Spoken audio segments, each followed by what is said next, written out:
ٹھیک ہے فاروق، یہ بتائیے گا کہ ٹوٹلی کتنے خرچ ہو چکے ہیں اس مہم میں؟ ٹوٹلی کتنی رقم خرچ ہو چکی ہے؟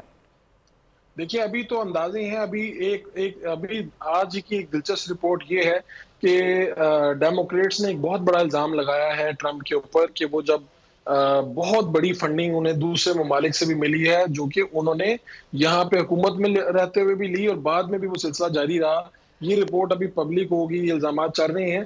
اور ابھی میں آپ کو جو خاص ایک بات بتانا چاہ رہا تھا وہ یہ تھا کہ میڈیا بھی یہاں پر تھوڑا سا ڈیوائیڈ نظر آتا ہے۔ یہاں پر اگر امریکی ووٹرز کو دیکھیں تو یہ سوشل میڈیا ان کے اوپر بھی وہ انفلوئنس کرتا ہے، وہ مین اسٹریم میڈیا کے اوپر تھوڑا سا ان کے خدشات رہتے ہیں۔ وہ یہ کہتے ہیں کہ مین اسٹریم میڈیا دونوں میں سے کسی ایک امیدوار کو سپورٹ کرتا ہے اور وہ ان کے جو پیچھے آنرز ہیں وہ کسی ایک پارٹی سے ریلیٹڈ ہیں۔ یہی وجہ ہے کہ امریکہ کی ایک دو بڑی اخبارات ہیں جو ہمیشہ کسی نہ کسی امیدوار کو انڈورس کرتے تھے، اس دفعہ واشنگٹن پوسٹ کی اگر میں ذکر کروں تو انہوں نے اس دفعہ کسی بھی امیدوار کو انڈورس کرنے سے انکار کر دیا۔ وہ عام طور پہ ڈیموکریٹس کو انڈورس کیا کرتے تھے۔ اس کی وجہ یہ ہے کہ شاید اگر ٹرمپ جیت جاتے تو ان کے لیے مشکلات کا باعث بنتے۔ اس وقت دونوں کی جو دھواں کیمپین ہے وہ چل رہی ہے۔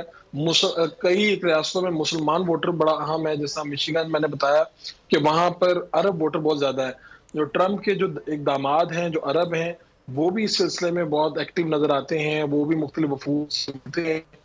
یہ سلسلہ یہاں پر اس وقت چل رہا ہے کہ 4 روز تقریباً باقی ہیں الیکشن میں۔ لوگ ایکسائٹیڈ بھی ہیں۔